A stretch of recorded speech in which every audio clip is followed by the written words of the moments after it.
In the late 1700s, a former Navy navigator named William Morris set out on a dangerous voyage across the Antarctic ice walls, uncharted territory no sailor had ever returned from. What he found there was not only a new land, but also the key to humanity's forgotten past. He claimed to have seen advanced civilizations, uncovered ancient secrets, and learned of hidden powers that shaped our world without us ever knowing.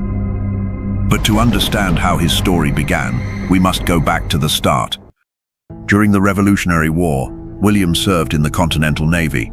He left behind his wife Lucy and the life they had dreamed of building together. War, as it always does, tore through those dreams, leaving only distance and pain. One night, not long after the victory at Saratoga, his ship was sailing under a full moon, heading for Charleston. The ocean around them was silent and ghostly, stretching into the dark.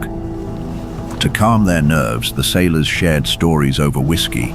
Soon the talk turned to Captain James Cook and his obsession with crossing the Antarctic Circle. No one knew why Cook was so fixated on it, but William listened closely when his own captain, a man named Butler, finally spoke. "There may be a passage somewhere in the polar circle," Butler said firmly. "A gateway to lands beyond the ice." His tone was serious, not playful. The cabin grew silent. The men waited for a joke or a laugh, but none came. Butler went on to say he had high-level sources who told him of secret expeditions funded to break through the harsh southern ice. He even claimed he had once seen a map himself with coordinates that pointed to such a passage. The idea seemed impossible, yet it stuck in William's mind as he fell into uneasy sleep that night.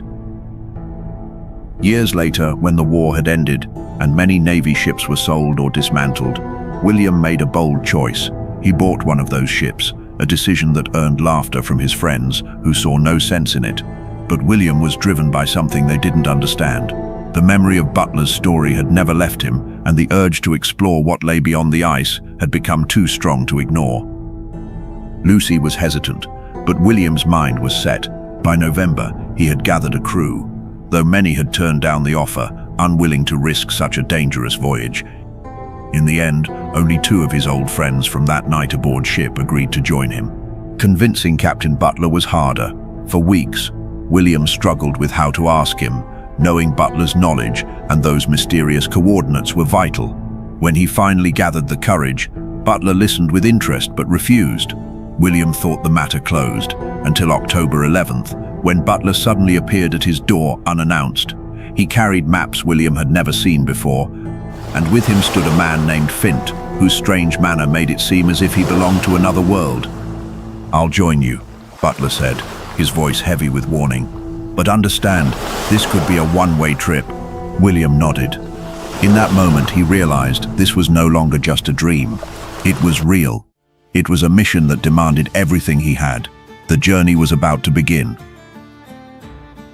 Their departure was set for November 14th.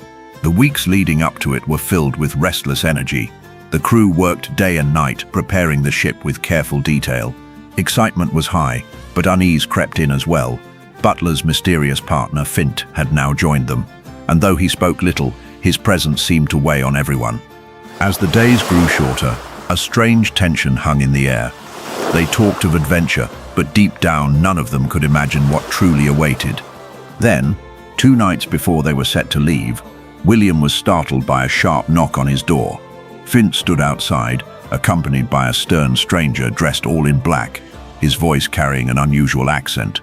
"This is urgent," the man said. William hesitated, then stepped aside to let them in. Fint placed a worn briefcase on the table and pulled out an ancient manuscript. Its pages were brittle and covered in strange writing. In a low, steady voice, he read aloud, "By demand, I subscribe in major importance. Hereby desire of our lords that the doors of knowledge be closed to those who refused our path." A chill ran through William. "It sounds like some sort of initiation rite," he said quietly. "Exactly," Fint answered. "Those who do not pass the initiation are cast out. We are outcasts." Frustration boiled up in William. "What does this mean? What does it have to do with our voyage?" Fint's eyes darkened. "The manuscript belongs to the Custodians. They call themselves the Sun Gods. They know about our journey thanks to Butler, and they are not pleased. This decree says no one is to leave these lands without their permission. The room grew heavy with silence. William had already prepared himself for storms, hunger, and the dangers of the Antarctic seas. But now he realized there was something far more dangerous standing in his way, an unseen power watching from the shadows. He looked at Fint, his voice sharp. "Who are these custodians?" Before Fint could answer, the stranger in black spoke first. His voice was sharp yet oddly calm. "They are not happy about your voyage," he said. "That's all you need to know." Fint turned to William with urgency. "Cancel the trip. It isn't worth your life." William's anger rose. He had no patience for riddles or threats. "Enough," he barked. "Get out."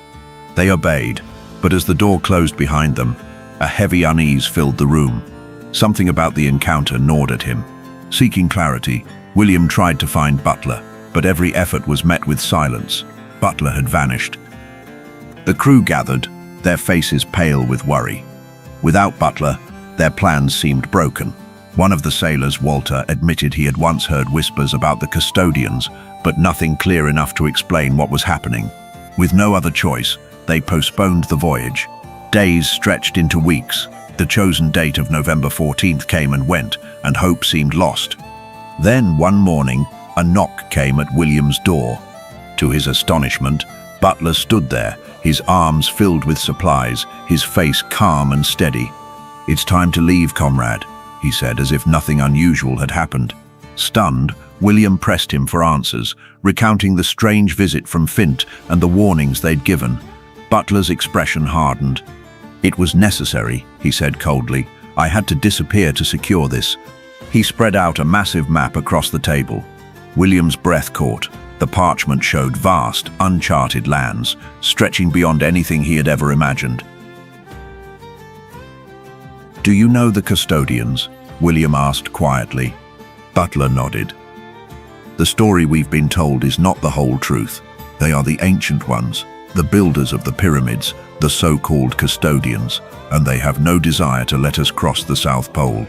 He hesitated before adding, "Fint betrayed us. He warned them about our journey. If we don't leave today, we may never have the chance." A spark of urgency lit William's resolve. The crew was gathered, provisions loaded, and with the tide in their favor, they set sail from Charleston. The Secret slipped into the open sea, heading south into the unknown. Each man carried his own fears, but all shared the same awareness. Their lives would never be the same.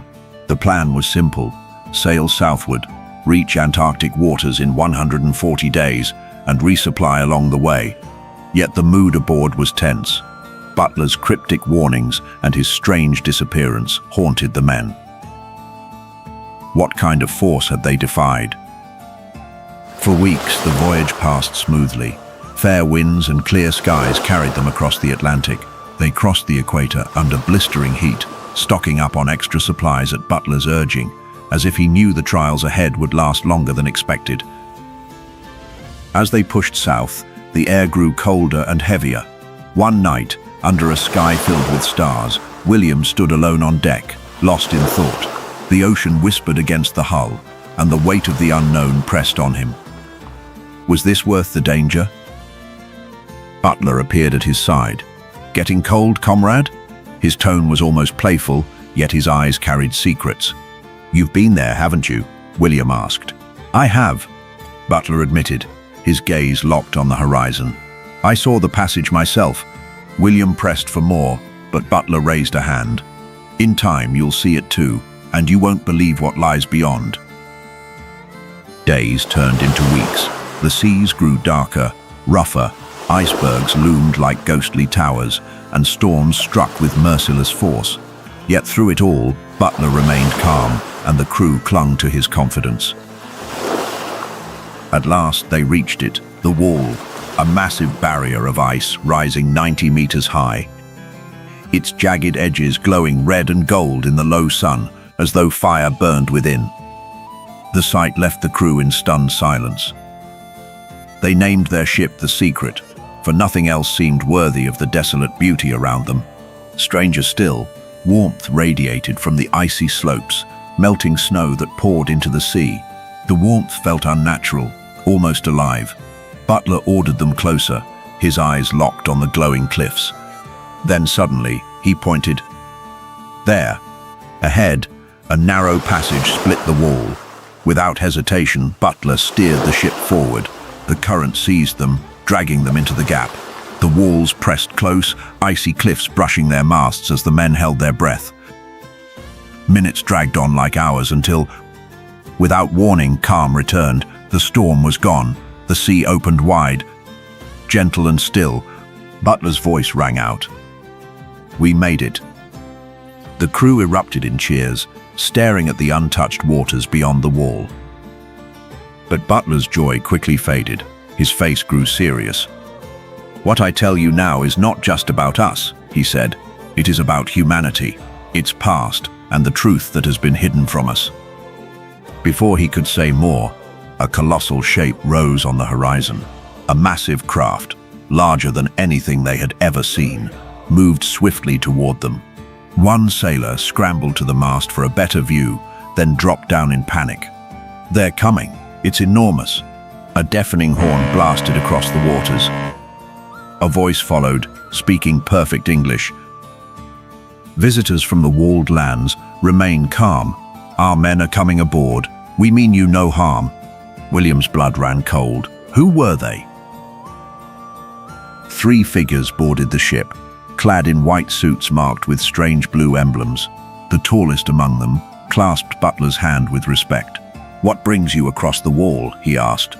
Butler answered smoothly, claiming that a strong current had carried them through. But William noticed something. The man seemed to know Butler already.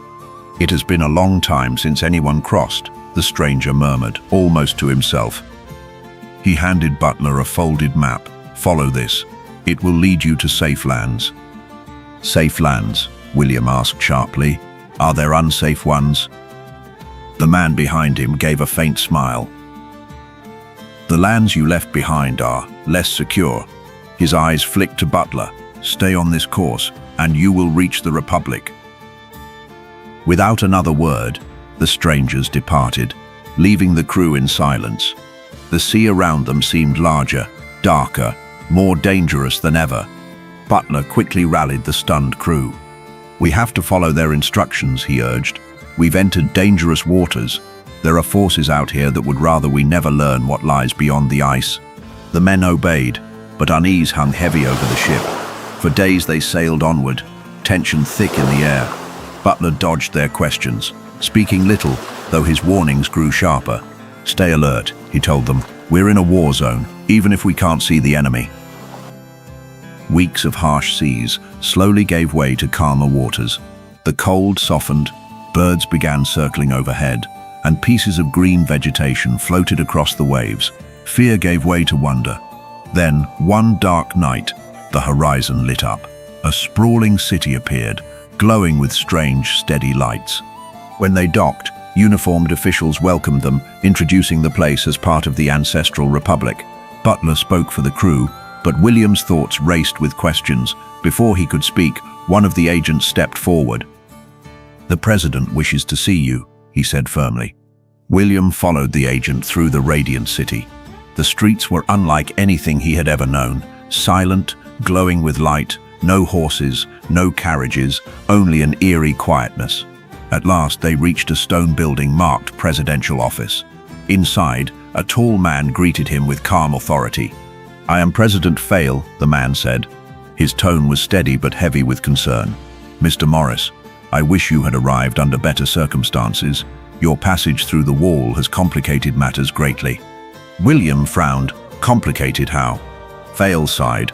Because we are in the middle of an ancient war, and you and your people are what we call the old humanity.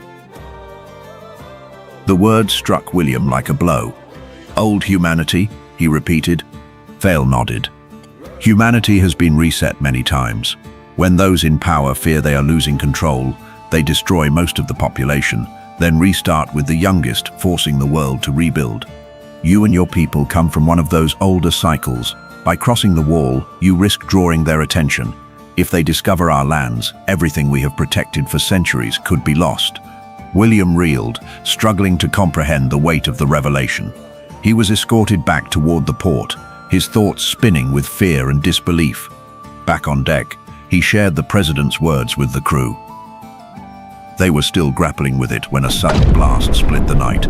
The ground shook violently, sirens wailed as the city erupted in fire and chaos.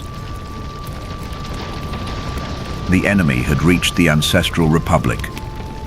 William stood frozen as the world around him crumbled, buildings collapsing, screams rising, flames devouring the streets. Strange silver spheres hovered overhead, their red lights glowing as they observed the carnage. Their purpose and their allegiance was unclear. "We have to get to the presidential office," someone shouted through the din. Snapping into action, William forced himself forward, helping the wounded as he moved. The sky above had turned a deep red, as though an eclipse had swallowed the sun, casting a bloody glow over the ruins. He looked up at the strange sky, his heart pounding. "Who controls these spheres?" he muttered. Inside the presidential office, William realized his crew was gone, scattered in the chaos. His old training in the Continental Navy surged back, and instinct took over. He could not flee, not now. The city was under siege, and he felt compelled to fight for its survival. Wounded civilians filled every corner of the hall. Their cries, their pale faces, and the smell of smoke clinging to their clothes weighed heavily on William's heart, but instead of breaking him, the suffering steeled his resolve. Through the crowd, he finally caught sight of Butler, standing beside President Feniel. Relief flooded him.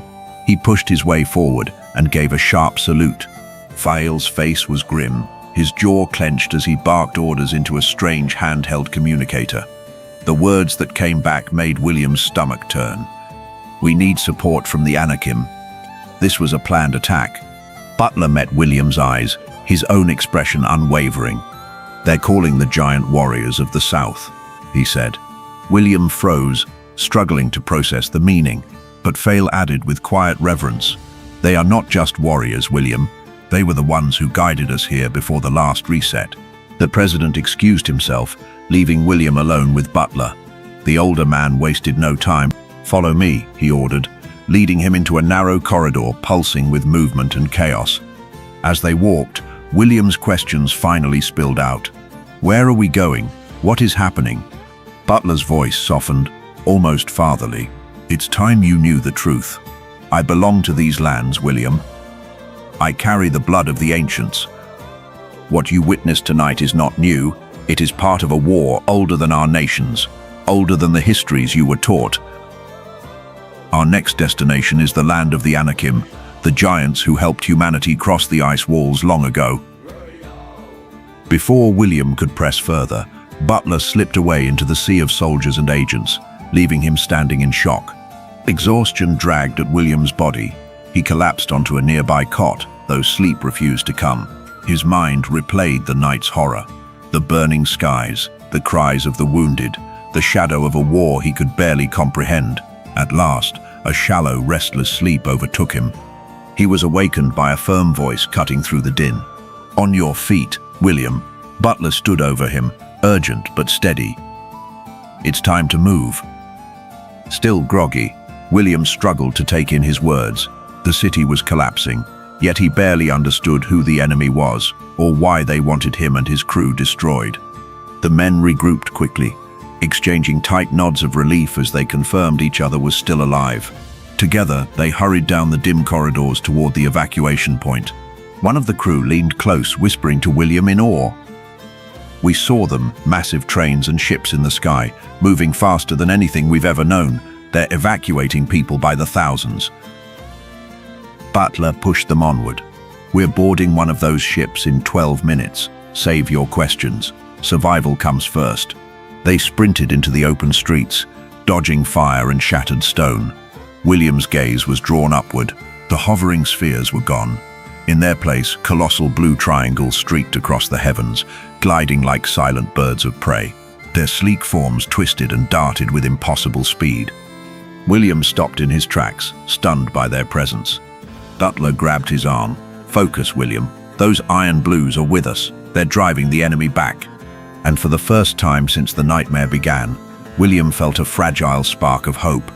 When they reached the launch site, uniformed agents hurried them onto a silver platform that rose smoothly into the air and carried them toward a towering vessel. The view was almost unreal. Behind them, the city burned in flames and smoke, while ahead, the remaining skyline still gleamed with light and order.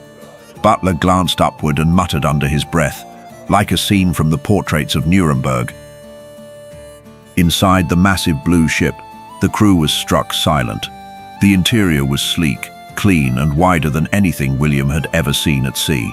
He sat beside Butler, gripping the edge of his seat as the vessel surged forward with incredible silent force. One sailor fainted from the shock, only to be revived moments later. Butler kept his eyes steady on William, offering a calm nod. "Breathe, you'll get used to it." The journey took them through long tunnels of complete darkness before bursting into the open air again. To their amazement, the ship soared above rolling fields and endless orchards that stretched toward the horizon. The land was green, alive and thriving, so different from the fire and ruin they had left behind. For a moment, William wondered if he was staring at Eden itself. Butler broke the silence, his voice heavy. "They poison the air in your world, William. The Custodians do it on purpose. Their goal is simple: shorten your lifespan so generations die young and questioning nothing." William's eyes widened. "You mean they control us by weakening us?" Butler nodded firmly. "Here, a man may live 3 times longer, but even here they try to infiltrate us. They've brought sickness and shortened lives to gain control. That's why we fight." Before William could reply, the ship slowed and descended into a breathtaking capital city known as the Ark, or El Arca. What William saw left him speechless. Towering spires of glass and steel rose like monuments, glowing in the light of a sunset so vivid it looked painted across the heavens. Floating transports drifted silently overhead. Glass spheres glided through the skies, carrying passengers with effortless ease. The air itself felt calmer, purer. This was a vision of what humanity could become, untouched by shadow, free of the Custodians' reach. As they hurried through the shining streets, William and his crew struggled to keep pace with Butler, their eyes constantly drawn upward and outward. Everything seemed foreign, yet strangely familiar, as if they were walking through a memory of a world that once was. The language spoken by the locals was melodic, ancient, carrying echoes of something William felt he should know. At last they reached a vast harbor where sleek vessels rested, each one unlike any ship the crew had ever seen. Butler spoke quietly with the officers, leaving the men to whisper among themselves. Fear lingered in their voices, fear that the Custodians' wrath might not stop at the ice but follow them even here. When Butler returned, his face was resolute. "We're taking that vessel," he said, pointing to a sleek ship docked nearby. "It's like the one that found us beyond the ice. First we'll stop at my island, then we go to the lands of the Anakim." The crew obeyed without question. On board, William studied every detail in awe. The ship glided without sound, cutting across water that was unnaturally calm. Above them, the skies were different, sharper light from the sun, and in its company, a bluish-black sphere hung motionless in the heavens, vast and watchful. They traveled at impossible speed, reaching Butler's Island in less than a day. The shoreline was simple yet striking, with clean waters and a small cluster of homes. A young girl rushed into Butler's arms, laughing with joy, while a woman stood nearby, smiling with warmth as though she had been waiting all along. "Welcome to my home, comrades," Butler said, his voice softer than William had ever heard it. He introduced his family, and the crew was offered food and rest. For 2 nights, they enjoyed a rare calm, the island's peace a balm to their weary souls. But for William, rest did not come. The beauty of the land was undeniable, yet questions burned within him. And one evening, as the sun sank in golden fire across the water, he finally turned to Butler. "Butler," he asked quietly, "what is the truth behind all of this?" Butler did not answer right away. His gaze lingered on the horizon, fixed and distant, as if staring at memories no one else could see. "They've conditioned your minds, William," Butler said, his voice heavy with certainty. "The Custodians created a world of constant mental noise. They've kept you chasing fleeting thoughts and shallow perceptions, cutting you off from your true essence. They distract you with endless wars, false fears, and illusions of choice. That's how they've chained humanity without a single visible chain." William sat in silence, struggling to process it. Butler leaned closer, his eyes sharp. Your history has been hidden from you.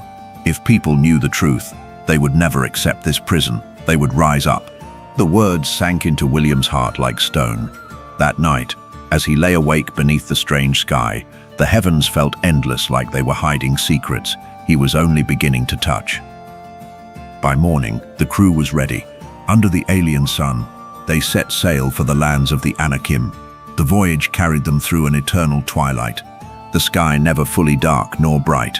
A pale full moon lingered above, casting a silver glow that never seemed to fade. Silent iron-blue ships streaked across the skies from time to time, watching over them like guardians or predators.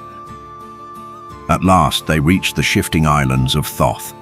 The port was unlike anything William had seen, lined with colossal ships bristling with strange advanced weaponry. As they disembarked, two figures approached. A tall man with a long red beard, and beside him a striking woman with golden hair. Though not giants of legend, they stood well over 2 meters tall, their presence commanding. The woman introduced herself as Shiki. Her words carried their language, yet tinged with an ancient, almost musical accent. She led them into the heart of the settlement. Towering domes rose all around, carved statues of giants gazing down over green hills and glittering waters. Only weeks ago, William would have been struck speechless at such sights. Now he walked among them. The mythical beings of Thoth, the Anakim themselves. Butler spoke as they walked. The giants of Thoth carry the blood of both humans and the old giants. Long ago they stood with our ancestors against the Custodians. That alliance was called Great Tartary. It nearly changed the world forever. Later, Shiki returned holding an enormous book. With deliberate care, she placed it in William's hands. Its pages were filled with intricate maps, diagrams, and writings unlike anything he had imagined. "This will help you understand our history," she said softly, watching his trembling hands as he turned the pages. He saw the known lands mapped beside vast territories marked with unfamiliar names, worlds beyond reckoning. "How many are there?" he asked, barely above a whisper. "At least 178 circles," Shiki answered, "and countless others yet undiscovered." Butler added, "And that doesn't include the hidden islands and lands beyond." They turned to a page marked Anunnaki lands. Shiki's expression darkened. The Anunnaki have always stood against humanity. They are bound by an ancient pact with the Custodians, a treaty that still holds. William's chest tightened as the truth settled in. Every revelation pulled him closer to understanding the hidden origins of mankind. That night, he lay awake beneath the unfamiliar stars, imagining the bones of giants buried deep, erased from history so humanity would never remember its power. By dawn, Shiki called him aside to share more. She opened the book once more, pointing to a detailed illustration. The Custodians and the Anunnaki are colonizers. William, they move from world to world, what we call circles, and consume them. They divide and exploit them, bound by what they call the Old Treaty. William frowned. "You mentioned domes. What are they?" "Each world lies within its own dome," Shiki explained patiently. "Invisible barriers separate them, like the membrane of a cell. Portals connect some, but most remain hidden, and yet there is one land they cannot touch. The celestial lands." "Why not?" William asked, his voice low. Shiki hesitated, then spoke with reverence.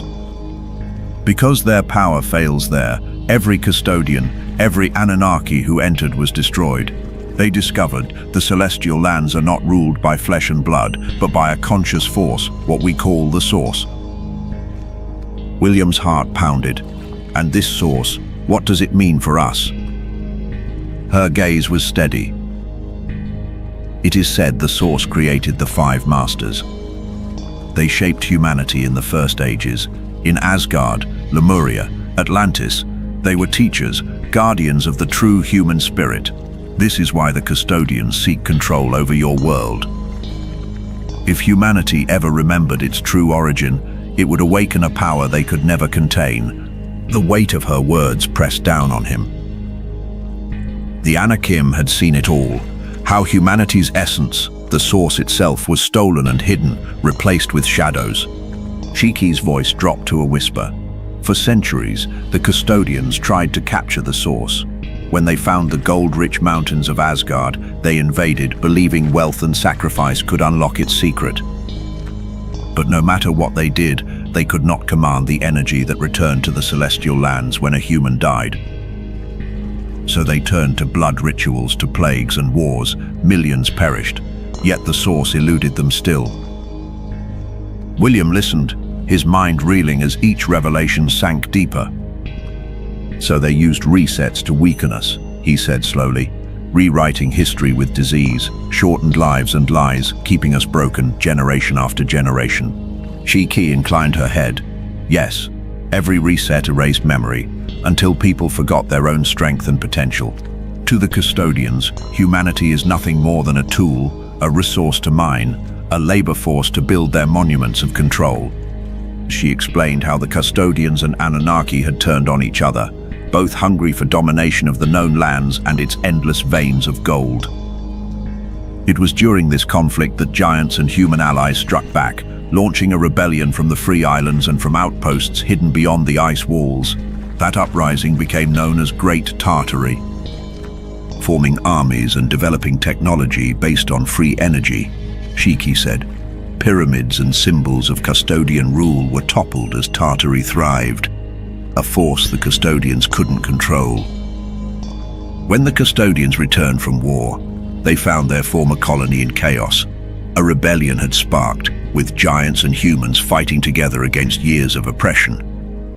Over the years, giant humans had developed advanced defense technology, some derived from stolen Custodian knowledge, transforming into a force the Custodians never anticipated.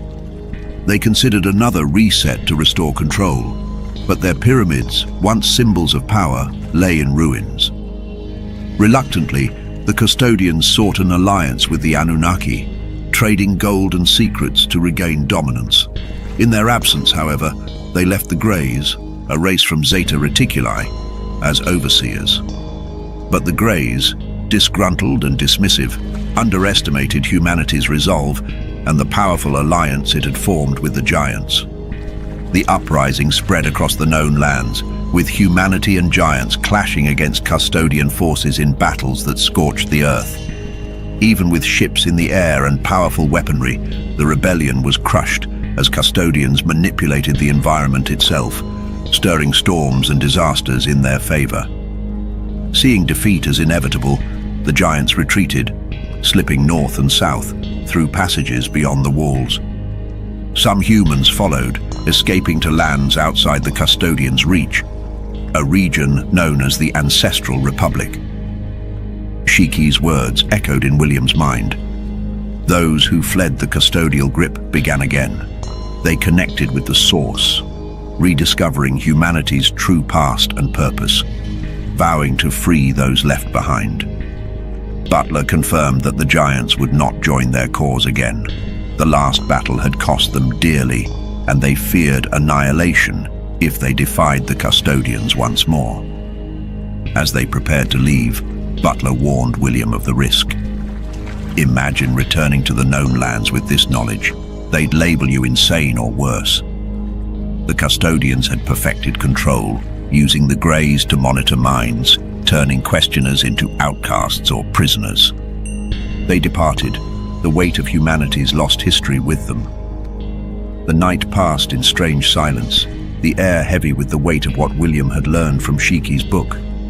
The revelations, this idea that every human held a piece of the source, tied him to the countless souls lost in past resets, a lineage of lives erased and manipulated by the Custodians.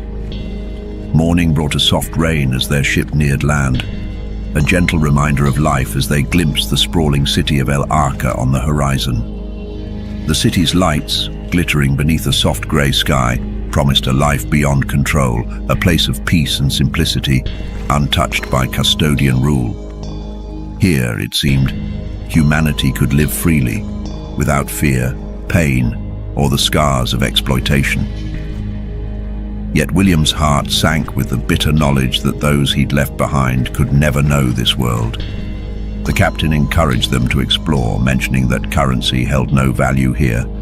The Republic operated on a system beyond gold or wealth. As the others ventured into the city, William wandered alone, lost in thought under the pouring rain. He felt hollow, wondering how he could carry the weight of what he'd learned back to those still trapped within the Custodians' grasp. Time drifted by, and the streets filled with the soft hum of voices and the music that spilled gently from the walls. People glanced at him with curious expressions, his foreign clothes a stark contrast to their sleek attire. One man tried to speak to him, but William, understanding nothing, could only murmur, "File," and follow the man's silent gesture toward a nearby building. By the time he returned to the port, he felt overwhelmed by both the wonders of this world and the pain of leaving others behind in ignorance. Butler arrived in a sleek vehicle, gesturing for him to get in, his face a rare glimmer of optimism.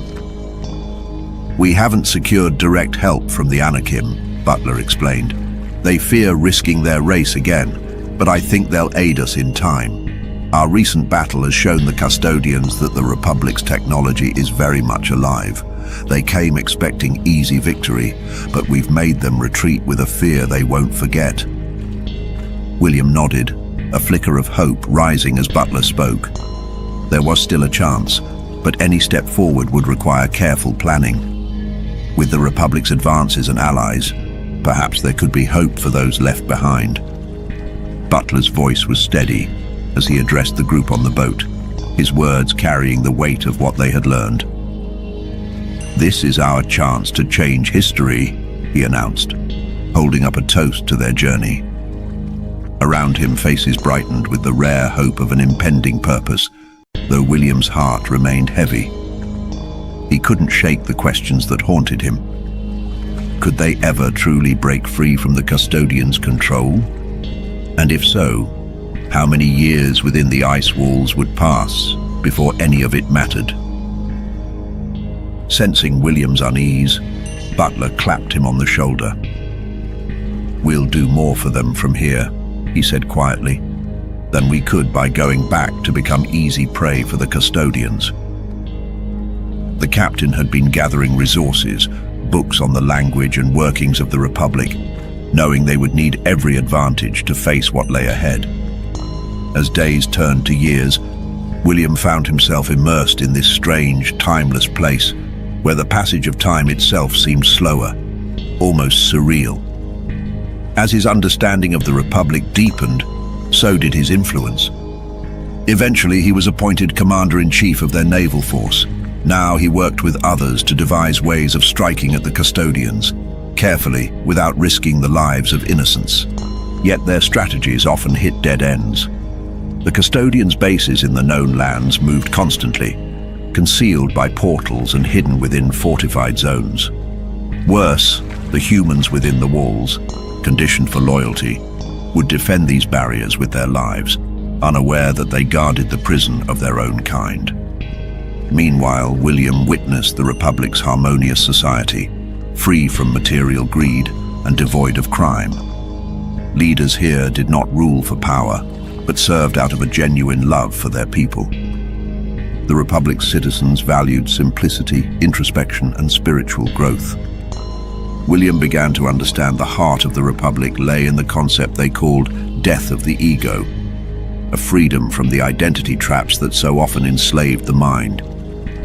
In stark contrast, he knew the known lands were structured to suppress this growth. The Custodians had perfected systems to keep humans distracted and disconnected from their true potential. Paper money, national boundaries, even science itself, all twisted into tools to sever humans from their deeper selves, to keep them locked in a reality defined by materialism, consumption, and obedience. Butler voiced what William had come to understand. The true battle would always lie within each human soul, the struggle between love and the empty promises of power. A great dictatorship, born from greed and a lost sense of humanity, seemed inevitable if people could not find a way to value more than just survival. Butler and Fail arrived at dawn, their expressions tense yet resolute.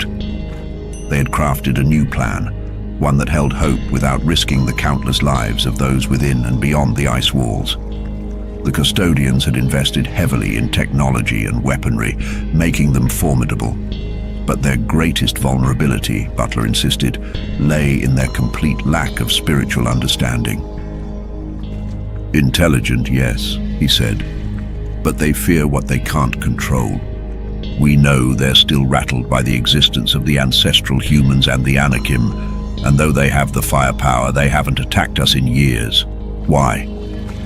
Their meetings stretched for hours, strategizing ways to infiltrate the known lands undetected.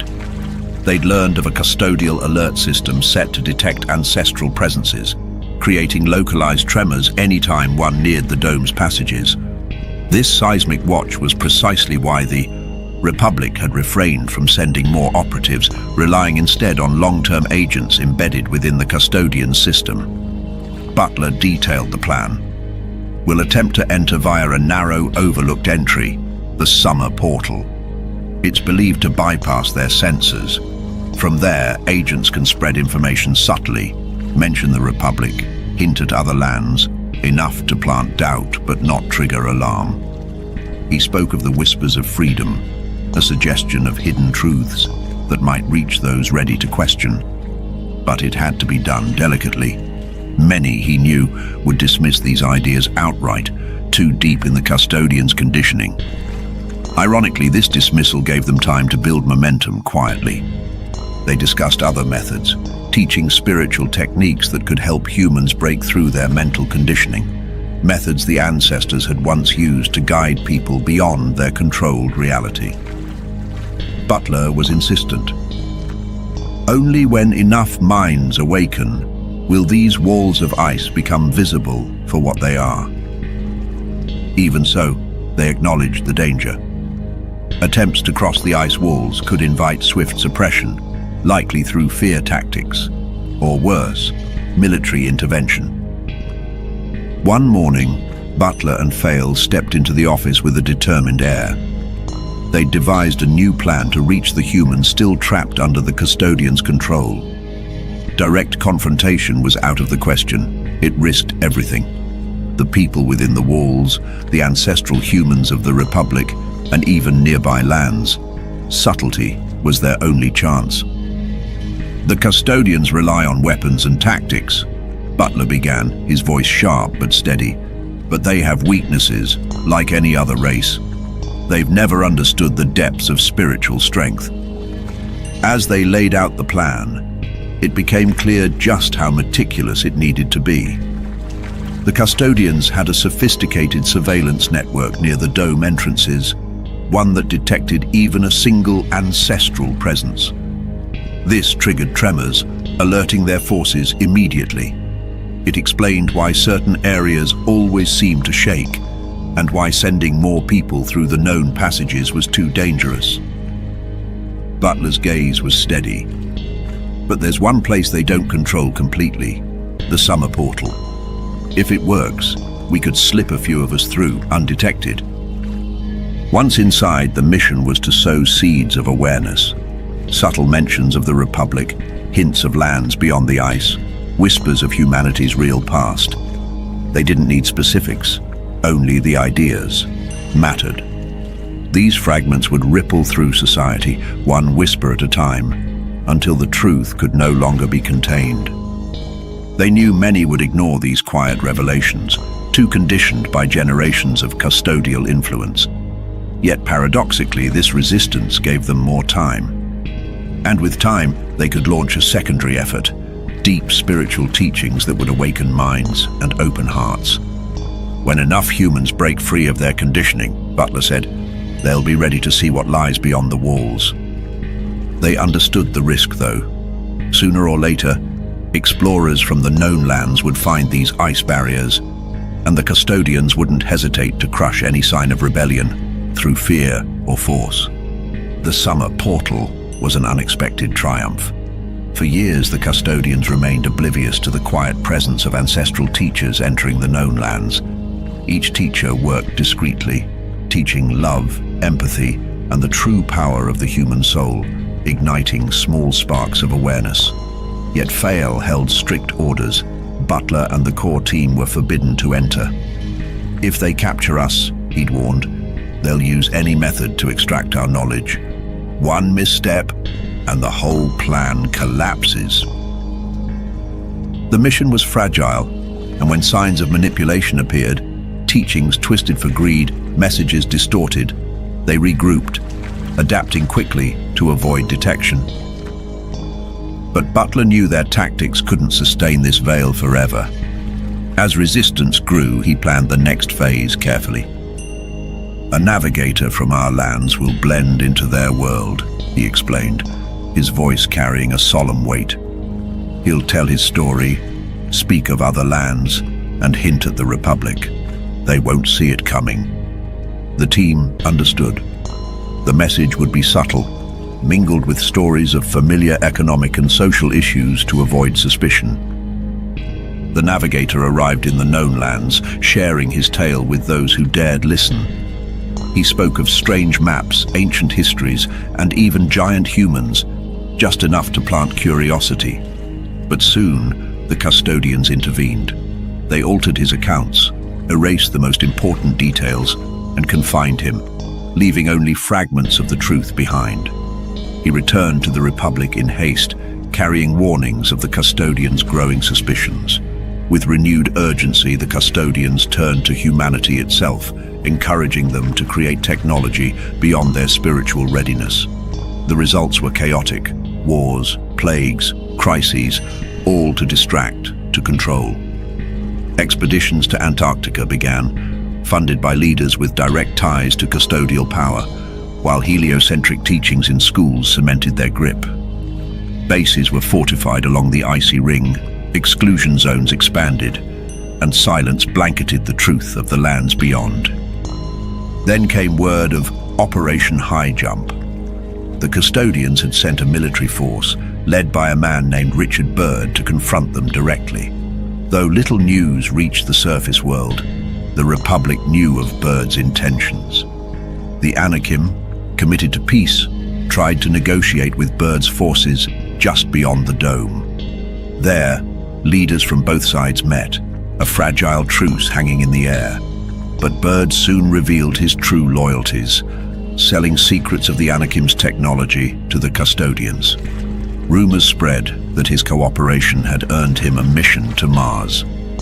Using humans as their foot soldiers, the Custodians cleverly forced these ancient humans to confront their own past, without realizing the nature of the real enemy. As the Custodians ramped up attacks within their society through disasters and wars, a faint tremor of doubt began to shake the very foundations they'd laid. But those tremors only grew. Ancient secrets, hints of infinite Earth and lands beyond the icy walls, began reaching those few who listened. And as the Custodians tightened their grip, the Ancestral Republic prepared for what lay ahead. Their enemy's control was beginning to fray. The awakening, at long last, had begun. The final step loomed ahead, but it relied on one crucial element: the awakening of those trapped under custodial rule. They needed to see beyond their conditioning, to recognize the deception that bound them. Otherwise, any attempt to free them would only confirm their fear, casting their liberators as intruders and themselves as defenders of the very force that kept them enslaved. The custodial system was deeply rooted, ingrained in every aspect of their world. Even the air itself carried pollutants that dulled awareness, making true liberation seem a distant hope. Though resistance brewed in some circles, it wasn't yet strong enough to catalyze the change they needed. But then came the unexpected allies. Various races, sensing the danger and exhaustion of custodial rule, arrived offering their support. Among them, the Pleiadians, a race with advanced technology and spiritual wisdom, were keen to see the source freed and the Custodians brought to their knees. The Pleiadians' own system was close to the mysterious lands beyond the second dome, and they had seen custodial tactics firsthand, especially the way they exploited humans and other races as pawns. It was a shared history of suffering that drew them to this alliance. The Pleiadians had nearly been driven to extinction under custodial control, but had miraculously regained their autonomy, becoming a flourishing, free society. Now, alongside their allies, they sought ways to infiltrate the lands where custodial control remained most fierce. Mars had become a staging ground for the Custodians and Anunnaki, where multiple races lived under strict control. The human settlers there were part of the new humanity, reshaped after the last reset. Each of them had earned their place on Mars through acts of loyalty to the Custodians, often at the expense of their own kind. That forsaken land, tainted by betrayal and bound by oppression, symbolized a cautionary tale for the future. In lands overlooked by custodial interests, life thrived quietly. These uncharted territories, untouched by colonizers, allowed different races to flourish. Over centuries, these areas became havens of peace until the period of the Great Pyramids, when the Custodians turned their gaze back toward human lands. They transported humans to distant places, drugged and disoriented, disguising themselves as gods. Osiris, one of their leaders, established a colony in the depths of the abyssal ocean near the islands of Anubis, where he trapped a community of humans. His mission was clear: isolate these people, preventing them from ever discovering the ancient lands of Lemuria and Atlantis, where humanity's true origins lay hidden. The lands Osiris claimed bore his name and his influence. He taught the settlers agriculture and ingrained them with the custodial philosophy, all while keeping them under strict control. Being near the Orion Circle helped solidify his authority, especially as the Greys, who then served as an inferior custodial race, ensured compliance. The lands of Orion and the Greys were ruled by a race known as the Greys, beings who thrived in shadowed hostility, building their technology solely for war and domination. These creatures had little purpose beyond colonization, although their reach was limited. The nearby realm of Zeta Reticuli shared a similar history. Both lands early on brought under Anunnaki rule. For the Anunnaki, the Greys were ideal servants, emotionless, efficient, and obedient. The Greys had been sent on countless expeditions, exploring worlds as part of the Anunnaki's relentless search to map Terra Infinite. Their roles spanned reconnaissance, covert operations, and control, from the known lands to colonies on Mars.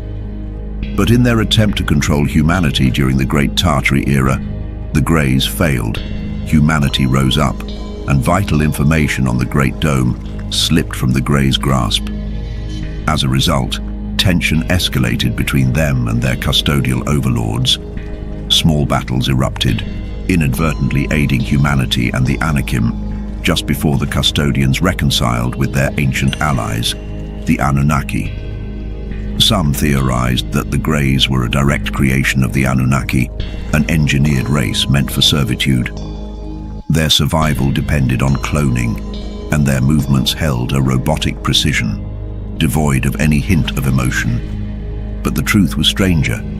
They originated from the lands of Orion, a dome that the Anunnaki had penetrated and colonized. Despite their scientific prowess, the Greys had nearly been wiped out after their clash with the Custodians. To avoid extinction, they resorted to cloning, sustaining themselves in this sterile existence. Their home, Orion, was lush with life, vast forests and fertile lands, teeming with a rich variety of plants and animals.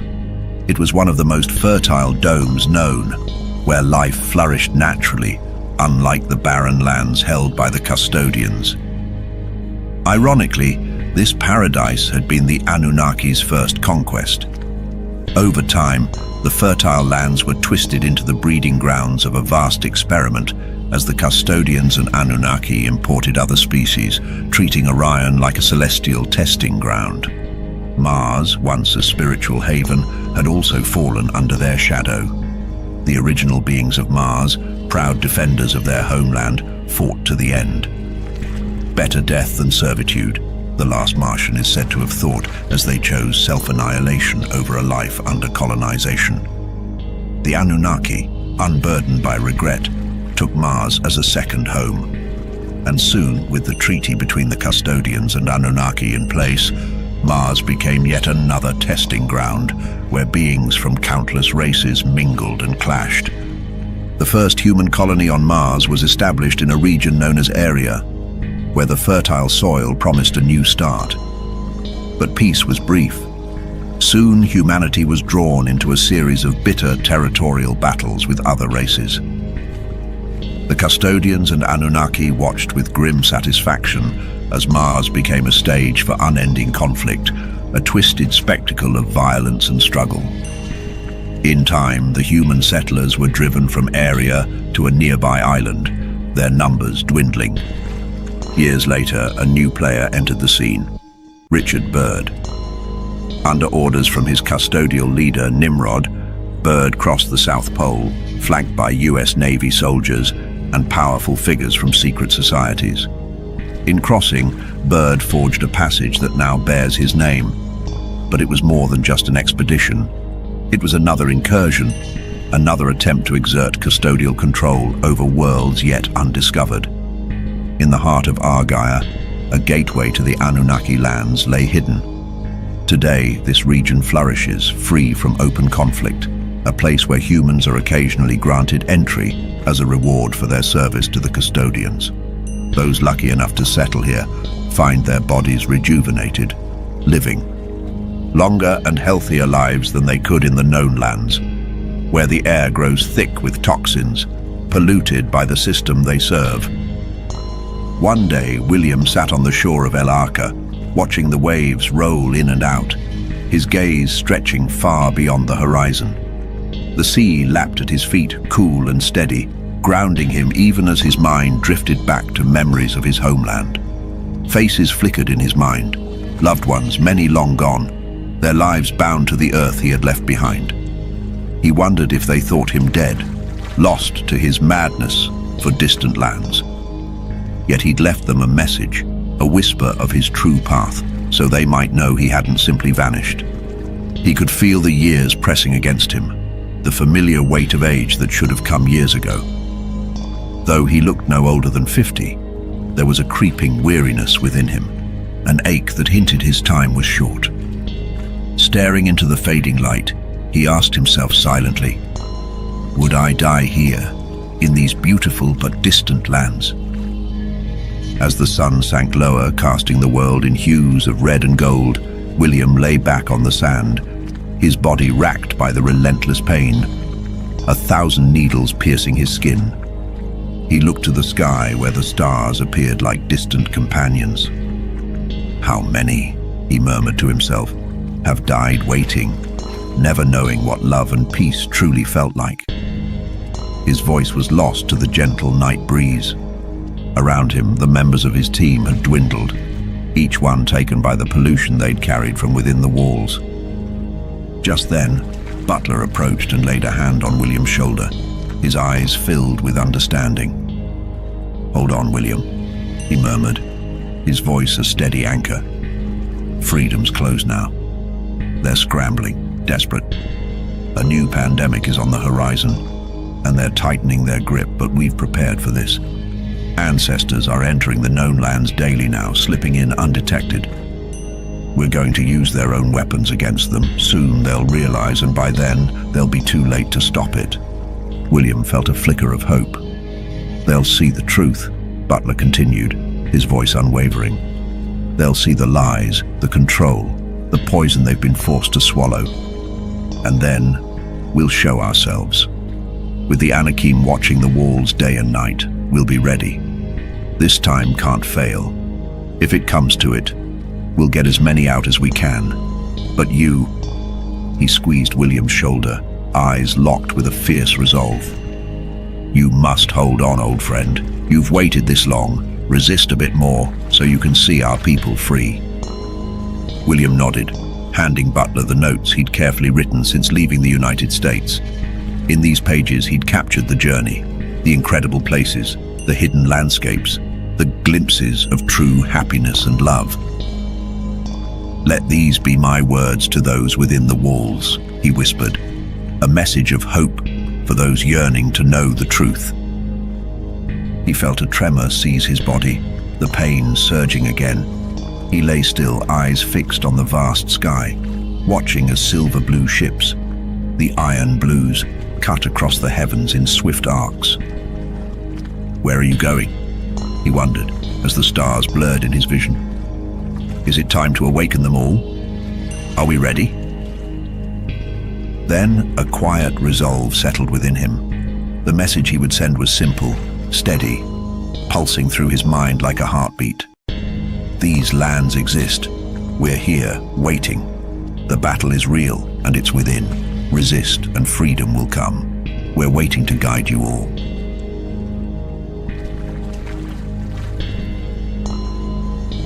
Helen Morris was born in the lands behind the ice walls, a place most of us cannot even imagine. Her father, William Morris, was a daring Navy navigator who crossed the ice walls into uncharted lands and uncovered truths that humanity was never meant to know. Now, Helen steps forward to reveal the secrets her father died to protect. The existence of extraterrestrial civilizations, humanity's lost history before the last reset, and the Custodians, the shadowy rulers who have kept humanity in the dark for centuries. At 9:15 a.m., Helen Morris sat in a small grey room, the air heavy with stillness. The room was in the walled lands, a place where humanity had once thrived, but now felt like a shadow of its former self. Helen had returned to the lands of her ancestors, where the weight of history pressed down on her. Her father, William Morris, had always believed in freedom for these lands, and Helen was determined to continue his mission. In the walled lands, life was rigid and controlled. This cannot be called life, she thought. The land was filled with people who had been manipulated into defending a version of history that wasn't their own. They had forgotten the sacrifices made by those who came before them, people like her father, who had fought to reveal the truth. Helen's father had died trying to expose the Custodians, a hidden force that manipulated these lands and buried the true history of humanity. They ruled through division, drawing lines between people based on colors, beliefs, and borders. These divisions had caused countless wars and immeasurable suffering. "The only just cause is freedom," her father had often said, and Helen carried those words with her as a guiding light. The land itself was harsh, filled with dangers that made survival difficult, yet Helen couldn't abandon it. The Custodians, also called the Watchers or the Corrupt Brotherhood, are a parasitic force that has exerted its influence since the dawn of humanity. Helen learned much about their control through her father's work and the teachings of Shiki, a giant human who revealed hidden knowledge about the world. This knowledge spoke of other civilizations and the true history of Terra Infinita, lands beyond the known world, hidden behind walls of ice. Helen believed her work was urgent. The Custodians had exploited humanity's weaknesses for centuries, using division, media manipulation, and fear to maintain their control. Living this life seems normal, Helen noted, but it's a life built on lies. She urged people to question everything they had been taught, to embrace empathy and unity, and to resist the conditioning that had numbed them into complacency. Returning to the lands her father had left during wartime, Helen found them unchanged, still trapped under the Custodians' grip. Wars continued, not for freedom, but to perpetuate the division and control the Custodians thrived on. Her father's words echoed in her mind. True security cannot come from governments, leaders, or parties. It's up to us to break free from those who pull the strings from the shadows. The Great Dome is a colossal, mysterious structure that surrounds and encloses 178 worlds, known as circle environments. Each of these worlds is unique, with its own climates, civilizations, and sometimes smaller domes within them. It is said to be the boundary of the known universe, and for centuries, It has been a source of both fascination and fear. Few have seen the Great Dome up close, and those who have attempted to cross it have met with failure. Legends speak of early explorers who tried to reach the other side, only to find the dome impenetrable. Some even claim that the dome can be touched, though no one truly knows its nature. These attempts and their failures have left a lingering fear, particularly among the colonizing civilizations that dominate these worlds. For them, the dome is more than a boundary. It is a barrier protecting their power. The thought of an external force breaking through and disrupting their control keeps them awake at night. Within the dome, travel between the worlds is a challenge. Smaller domes within the circle environments are also difficult to penetrate. Over time, advanced technology was developed to navigate these barriers, but crossing by air remains almost impossible. The safest method has always been through water, where natural passages sometimes open, connecting the inner and outer worlds like fleeting doorways. Portals have enabled some exploration but have also caused chaos. Many portals are unstable, and travelers have vanished after stepping through them. Some believe these people were transported to unknown places, while others think they were destroyed in the process. Despite these risks, efforts to create new portals continue. Independent lands also exist between the circle environments. These neutral zones were once used by early explorers as resting points during long journeys. They are said to connect the worlds, making exploration and escape possible. Many believe that the worlds within the Great Dome were created to be studied, to inspire a drive for freedom, and to eventually lead explorers to the celestial lands, an even greater mystery that lies beyond the dome. The Great Dome looms over these worlds, a constant reminder of their confinement and their potential. It holds secrets, challenges, and perhaps a path to freedom.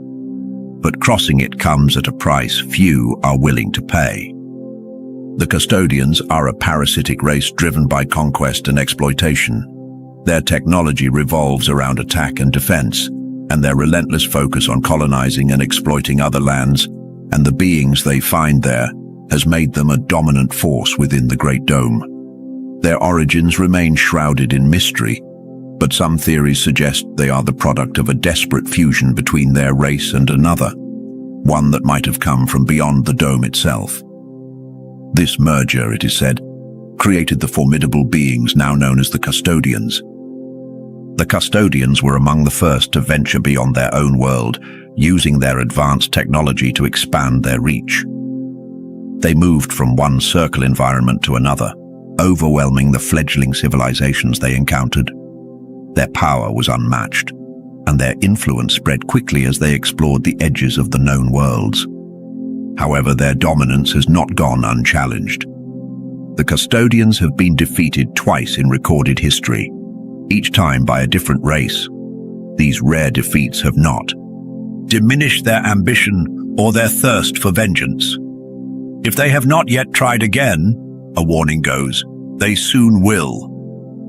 They are the only race known to have attempted entry into the celestial lands, a mysterious and sacred place believed to be the origin of humanity. According to legend, every human carries within them the source, or life energy, tied to the celestial lands. This connection is said to make a clash between humans and Custodians inevitable.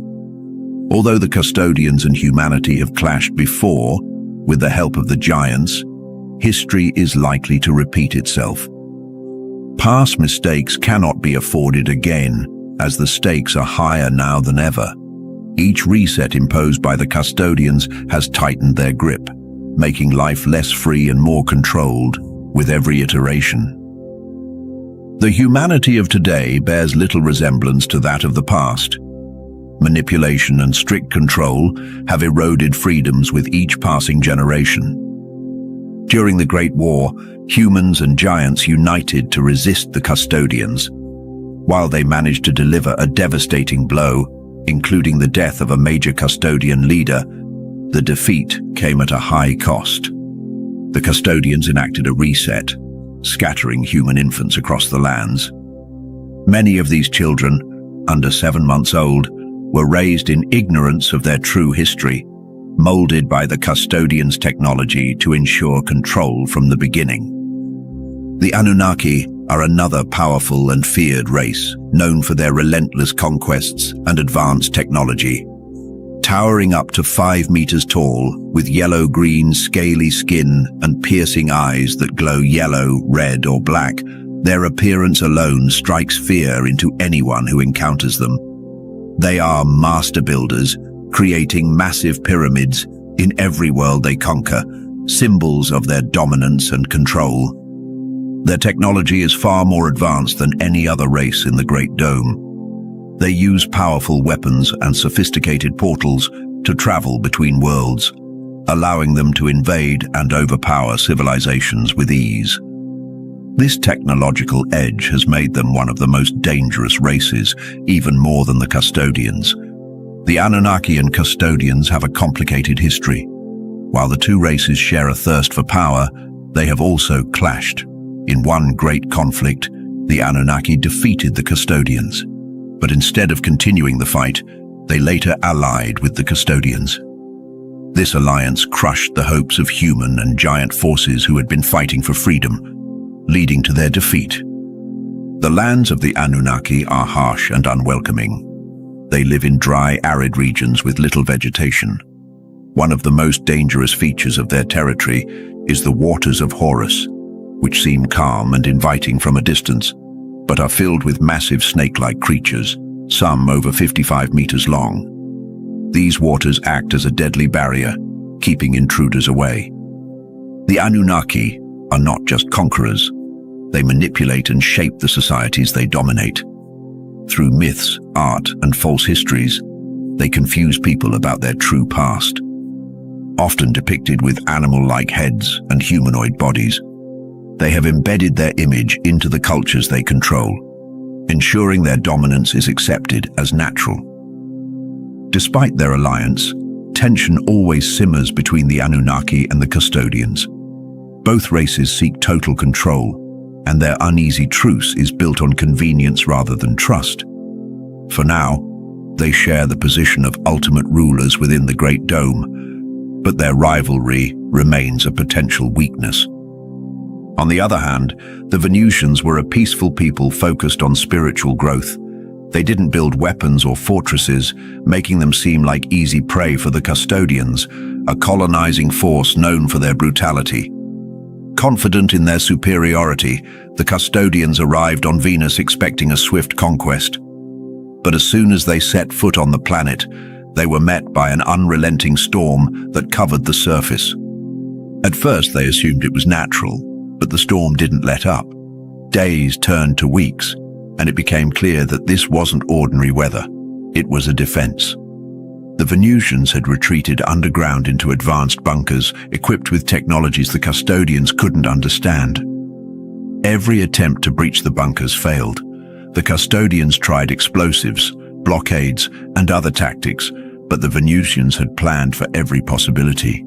Frustration turned to dissent among the Custodians, and their forces began to collapse from within. As losses mounted, a Custodian leader sought a meeting with a Venusian representative. The details of their conversation remain unknown, but the Custodians left soon after, their invasion a complete failure. Venus remained free, its people safe underground, and the Custodians learned the cost of underestimating those they sought to dominate. Further away, the Draco lands were home to the Etermines, a race known for their psychic powers and technological brilliance. Before they became the advanced society they are today, the Etermines faced an invasion by the Custodians. At the time, they relied on their knowledge of the land and underground tunnels to resist, but the Custodians' superior technology eventually overwhelmed them. Despite their defeat, the Etermines rebuilt and turned their lands into a hub of innovation. They formed alliances, including one with the Greys of Orion, and strengthened their defenses. Though they are at peace now, the Etermines have not forgotten the Custodians, and may one day seek revenge. Mars tells a darker story. Once a thriving world, its people valued community and spiritual growth over warfare. When the Anunnaki arrived, the Martians fought back with everything they had. But when it became clear they couldn't win, the last Martians made a choice. They would rather die than live as slaves. In a final act of defiance, they ended their own lives, leaving the Anunnaki stunned.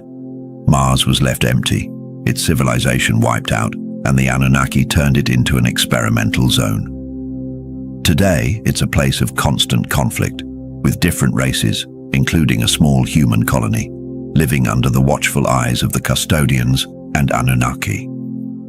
The Neptunians had a different fate.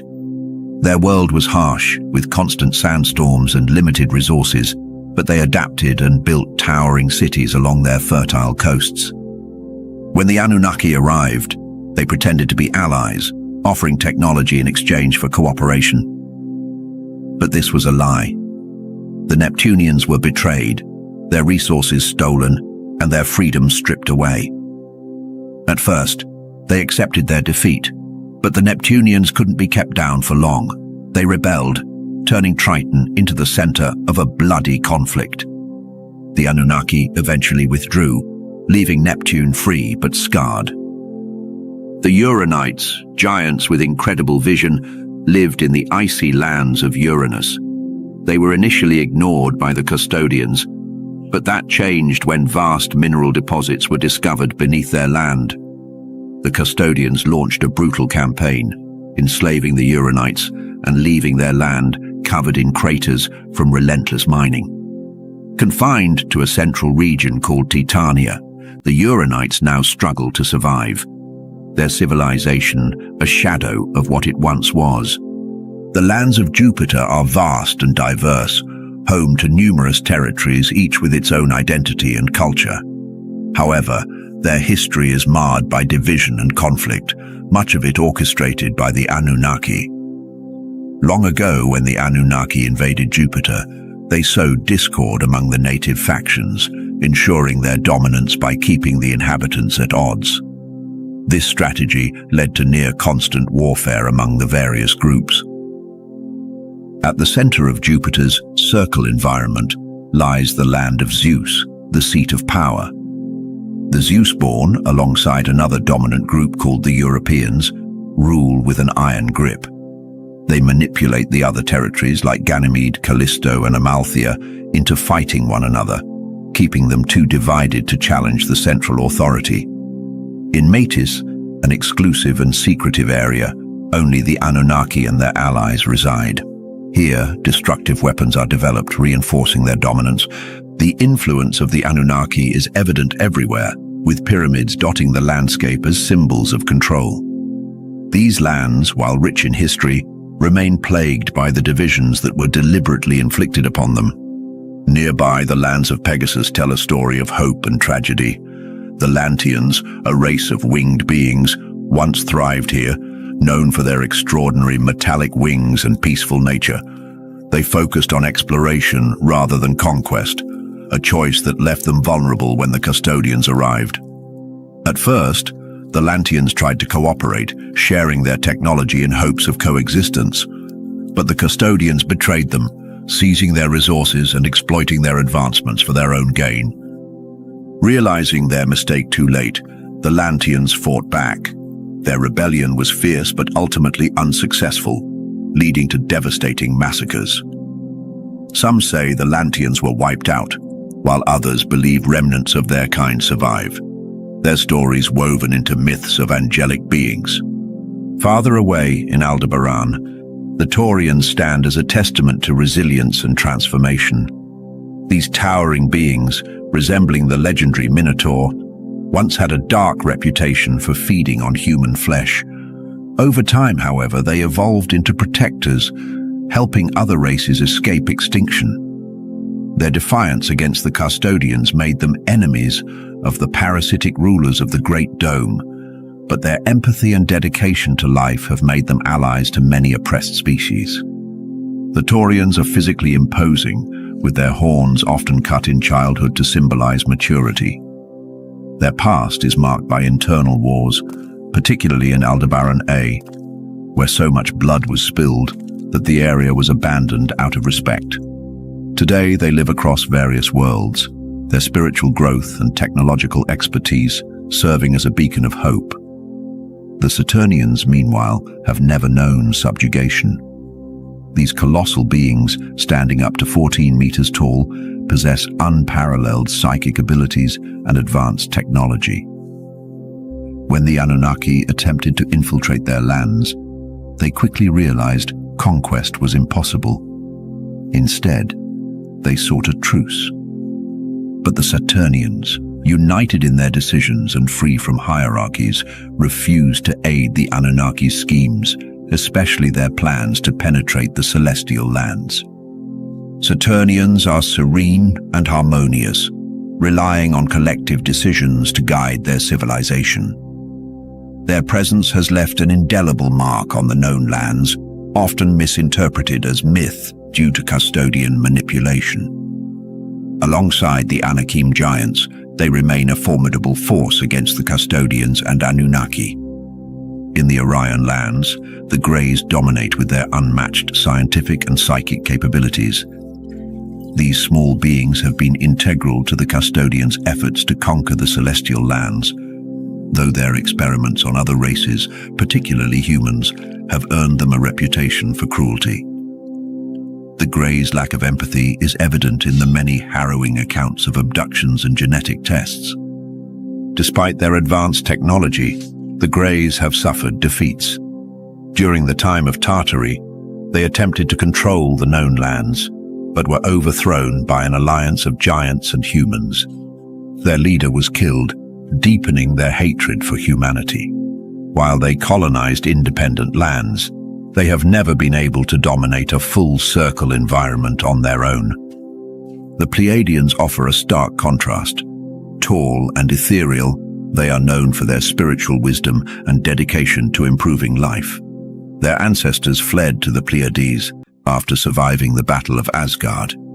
Though generally benevolent, their early pact with the Anunnaki subjected them to manipulation, leading to periodic disasters in their homeland. While they occasionally visited the known lands, they often struggled to coexist with humans and preferred isolation. The lands of the clones are a grim reminder of experimentation gone awry. Initially created by the Anunnaki as a testing ground, this circle environment became a site for cloning. Escaped clones caused chaos, leading to the land's abandonment. Today, it remains a desolate, eerie place, with its laboratories left untouched. Finally, the reptilians, or Lacerta beings, reside in their isolated lands, far from the known lands. They prefer underground cities and maintain a wary distance from other civilizations. Known for their advanced technology and military prowess, they have resisted all attempts at subjugation. While they occasionally engage with the Custodians, their true loyalties remain ambiguous. Some speculate they might align with the Custodians in future conflicts, though their ultimate intentions are shrouded in mystery. The celestial lands, however, remain a mystery, untouched by the parasitic races that have spread their influence across countless worlds. These hidden lands, inaccessible even to the Custodians and Anunnaki, despite their relentless attempts, are said to hold secrets tied deeply to humanity's essence, secrets that remain beyond the reach of any conqueror. Many extraterrestrial worlds exist beyond the celestial lands, each with its unique struggles and stories. Some thrive in peace, untouched by the parasitic races, perhaps because they offered nothing of interest to their would-be oppressors. Others, however, suffered a far worse fate. The parasitic races often invaded developing civilizations, stripping their lands of resources and altering their histories, leaving behind broken worlds and extinguished dreams. Humanity, too, bears the scars of this exploitation. Though physically intact, it has been spiritually fractured, its potential deliberately suppressed. The colonizers' true goal was not mere conquest, but the erosion of humanity's connection to what is called the source of life. This essence is believed to be a unique gift that no other race possesses, a connection to the celestial lands themselves. The source of life is what makes humanity different. It is something that the colonizers have never been able to control or manipulate. Despite their power, they cannot alter this inner truth. This inability has long fueled their fear, as the very existence of this essence poses a threat to their dominance. The physical chains of oppression may weigh heavy, but the spirit remains untouchable. Across the Great Dome, some races have successfully resisted the parasitic forces. They endured, adapted, and in some cases overcame. These examples remind humanity that survival is possible, that there is hope even in the face of overwhelming odds. The celestial lands stand as a symbol of that hope. Untouched and undefiled, they are a testament to the possibility of resistance and renewal. The fact that the parasitic races have been unable to penetrate them despite their best efforts only amplifies their importance. These lands hold the key to understanding what humanity has lost and what it might yet regain. Hidden within their borders may lie the path to freedom, a path that has not yet been forgotten. For now, the celestial lands remain out of reach, but their existence alone is a reminder of the strength that resides within. It is a strength that cannot be taken, only rediscovered. Beyond the known worlds, there are many other places, each with its own story. Some worlds have been lucky, living in peace and growing without trouble. Maybe the colonizers didn't see anything worth taking, or perhaps these worlds developed too late to catch their attention. But not all were so fortunate. Many lands were attacked before they could fully grow, their people left broken, their histories rewritten, and their dreams destroyed. In these lands, the invaders took everything, leaving behind scars and emptiness. Humanity shares this story of loss. Long ago, its place in the world was stolen, and now it struggles to find its way back. The colonizers remain in control, draining humanity's spirit little by little. While people still live, their inner strength, their true power, is fading. The real danger isn't physical destruction. It's the day when no one remembers the potential they hold within to change their world. 3 major colonizing races have kept humanity and many others under their control. They use fear, lies, and manipulation to stay in power. But there is hope. Some races have managed to break free. Their stories offer lessons on how to resist and fight back. Some of these beings are even willing to help humanity find its own strength and freedom. At the heart of it all is a great mystery: the celestial lands. These hidden worlds are untouched by the colonizers. Despite all their advanced technology and power, they have never been able to enter. The celestial lands hold a secret, the source of life. This is something unique to humanity, something the invaders cannot control or destroy. They can change the outside world, but they cannot reach the strength that lies within. William Morris had always been a man driven by curiosity and a refusal to accept the boundaries others imposed. Born in the known lands, he lived under the shadow of towering ice walls and mysterious barriers that seemed to cage humanity, both physically and mentally. These walls were not natural. They were creations of those who sought to confine and control. Yet where others saw obstacles, William saw an invitation. Against all odds, he crossed those ice walls, venturing into the unknown. What he discovered on the other side was more than a new land. It was a revelation. The Ancestral Republic, as it was known, was a place untouched by the forces that dominated his homeland. Here people thrived in freedom, advancing in ways the known lands could only dream of. It was a society built on resilience and knowledge, and it quickly became William's new home. In this land of promise, William met a woman who shared his unyielding spirit. She was native to the Republic, her life shaped by the sacrifices of her ancestors who had fought to preserve their freedom. Together, they built a life filled with purpose and love, and it was in this union that their daughter was born. She was a child of two worlds, one of struggle and confinement, the other of hope and boundless possibility. Growing up, the daughter often listened to stories of her parents' lives. From her mother, she learned about the fierce battles waged to protect the Republic, the sacrifices made to ensure its survival. From her father, she heard tales of the known lands, a place filled with untapped potential but shackled by those who sought to suppress it. Her father's courage in crossing the barriers and her mother's determination to honor her ancestors filled her with a sense of destiny. They gave everything for freedom, her mother would say, her voice both proud and wistful. These words stayed with her, igniting a desire to understand the lands her father had left behind. She dreamed of stepping onto the soil of the known lands, retracing her father's path, and bridging the gap between two worlds that had been kept apart for so long.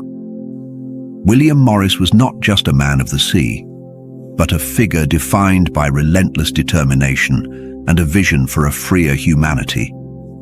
At the age of 34, he had already earned his place as a seasoned member of the Continental Navy, but it wasn't his military rank that set him apart. It was his unwavering refusal to accept the status quo. His journey would be shaped by one fateful meeting with a man named Butler, a figure shrouded in secrecy and intrigue. Butler, like William, was no stranger to navigating uncharted waters. He had been born in the ancestral Republic, a land beyond the ice walls, and was deeply embedded in the struggle to reclaim what humanity had lost. His expertise wasn't limited to maps and compasses. Butler led the Naval Council of the Republic, a position that made him the mastermind behind daring infiltration missions into the known lands. Together, these two men forged a plan that would test the limits of courage and strategy. With a team of experienced navigators and warriors, they set their sights on the unthinkable, crossing the polar ice walls that had imprisoned the known lands for generations. This wasn't an act of random bravery. It was a calculated operation. Butler, having traversed these treacherous barriers countless times, became their guide, his intimate knowledge of the path turning the impossible into a reality. For William, the journey was not just a physical crossing, but a profound awakening. The mission was fraught with danger. The walls were more than just physical barriers. They symbolized the grip of a parasitic power that thrived on keeping humanity divided and subdued.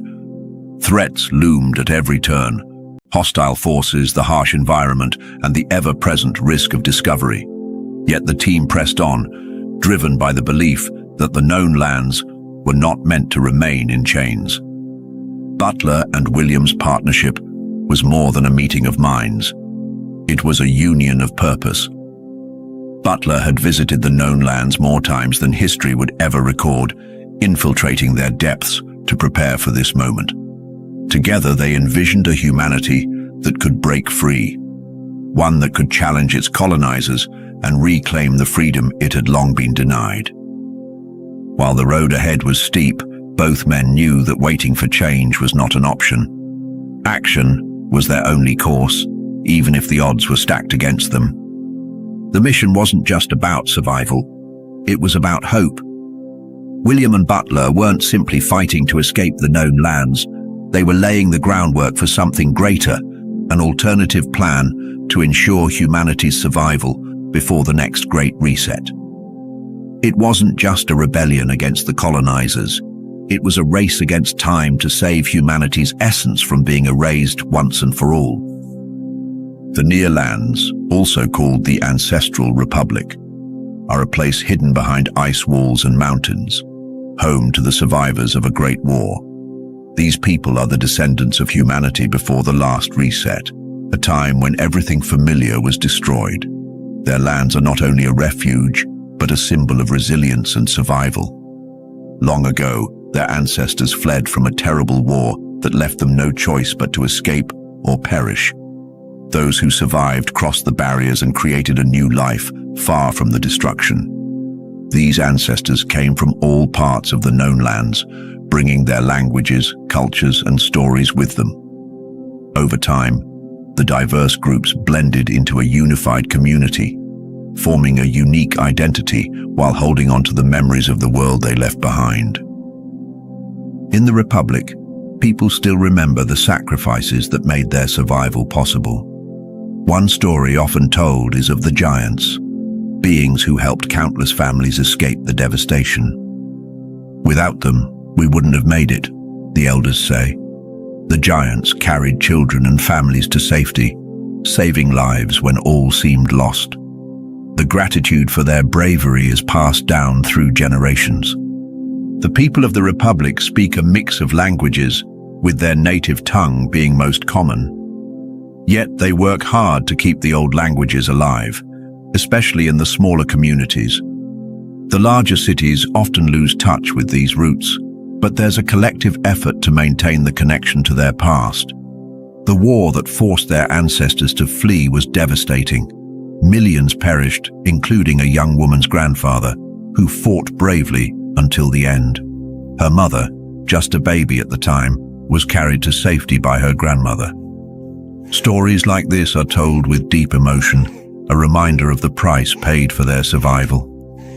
Long ago, when the known lands were still alive with dreams of freedom, an alliance formed between humans and a race often whispered about in myths, the giants. These beings were not the terrifying creatures of folklore, but powerful allies who believed in the potential of humanity. They came from far beyond the barriers of ice and mountains, drawn by the hope that together they could overthrow the oppressive reign of the Custodians. At the heart of this alliance was the Great Tartary, a thriving civilization where humans and giants worked side by side. It was a place of innovation, strength, and unity, a testament to what could be achieved when differences were set aside. The Tartary was a beacon of hope, its people daring to dream of a world free from the manipulations of their colonizers. But such defiance could not go unnoticed. The Custodians, whose control stretched across the known lands, saw this unity as a direct threat to their dominance. They acted swiftly, not just to dismantle Tartary but to erase it entirely. Maps were redrawn, histories rewritten, and the giants, those noble allies, were recast as villains in the tales that survived. They were painted as enemies of the gods, their true intentions buried beneath layers of deceit. The giants, however, had only ever sought to protect. Their mission was to preserve the spiritual growth of humanity, a potential the Custodians feared above all else. For the colonizers, controlling the physical world wasn't enough. They sought to suppress the very essence of human resilience and hope. The battle for freedom came at a great cost. The alliance between giants and humans waged a war like no other, their combined strength shaking the foundations of the Custodians' rule. Victory was almost within reach, but the Custodians were relentless. In the end, the battlefields of the known lands were left stained with the blood of those who had dared to dream. The oceans that bordered these lands became silent graves for the fallen, a testament to the price of defiance. In the wake of their defeat, the giants disappeared. They retreated into the shadows, choosing to remain hidden rather than risk bringing further harm to humanity. Their retreat was not a sign of surrender, but an act of wisdom. They had seen the consequences of their actions and understood that the time was not yet right for liberation. The Great War began with such speed and ferocity that there was no time for preparation or understanding. The Custodians, true to their methods, launched a direct assault on the major cities. Their strategy was calculated and brutal: strike at the heart of power, dismantle the core, and let the rest crumble. The chaos that followed was their weapon, a tactic perfected over countless conquests. Before the war, The giants had warned humanity of the Custodians' intentions. They spoke of plans to contaminate the air of this world, a tactic that had been employed on other continents beyond the domes. At the time, little was known about those distant lands or the true extent of custodial greed and hostility. The giants, with their ancient knowledge, brought humanity insight into the Custodians' methods, their weaknesses, and their relentless hunger for control. The alliance between humans and giants had transformed the Great Tartary into a beacon of resistance. It was not built overnight. Through meticulously organized plans and unity, Tartary advanced rapidly, creating an unprecedented challenge to custodial rule.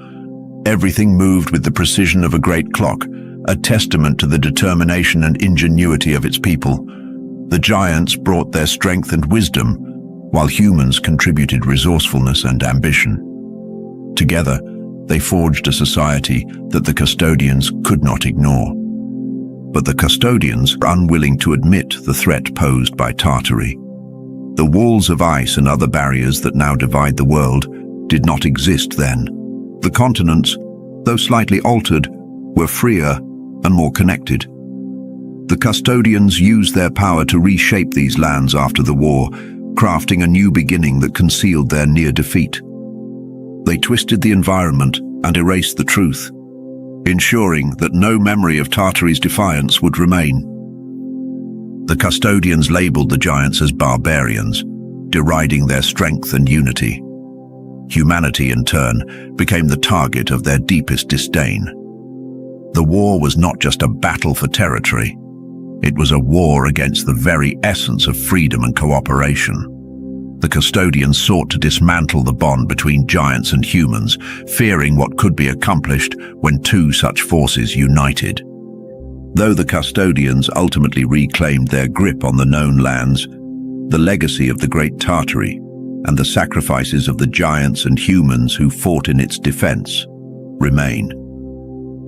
Their story, buried beneath layers of lies and manipulation, is a reminder of what was almost achieved, a near victory over an enemy thought to be invincible. Even now, whispers of the Great War and the courage of those who fought in it linger, waiting for the day when humanity might rise again and finish what was started. The fall of the great cities began with an ominous sign, a thick, suffocating black smoke that crept through the streets like a living shadow. It marked the arrival of the Custodians' wrath, a calculated retaliation that would dismantle an empire built on hope and unity. This empire, the Great Tartary, had been a beacon of human and giant collaboration, a rare era where knowledge and technology were shared to create a society capable of standing against oppression. The giants had brought humanity tools and ideas beyond anything they had ever imagined. Together, they achieved remarkable progress, using their combined intellect and strength to challenge the dominance of the Custodians. But even with their advancements, the Great War came faster than anyone had expected. The Tartary's defenses, though impressive, were no match for the Custodians' relentless assault. The Custodians aimed straight for the heart of Tartary. Their attacks were ruthless, leaving cities in ruins and morale in tatters. A great flood followed, devastating the lands further. Hope flickered as the Anakim, a faction of giants who had allied with humanity, fought valiantly using their advanced technology. But not all giants stood united. Some, seeing the odds stacked against them, chose not to fight, believing resistance was futile. Despite the divisions, the spirit of resistance burned brightly in Tartary. For a brief, electrifying moment, there was a glimmer of possibility, a chance that they could achieve true freedom. That hope, however, came at a cost. The Custodians, weakened by the fierce resistance, retaliated with measures so brutal that the land itself bore the scars. They poisoned the air, altered climates, and erased entire histories. They reshaped the known lands with walls of ice, burying the memory of Tartary beneath layers of manipulation. This war was not just physical, but spiritual. The Custodians knew that to truly subjugate humanity, they needed to hollow out its soul.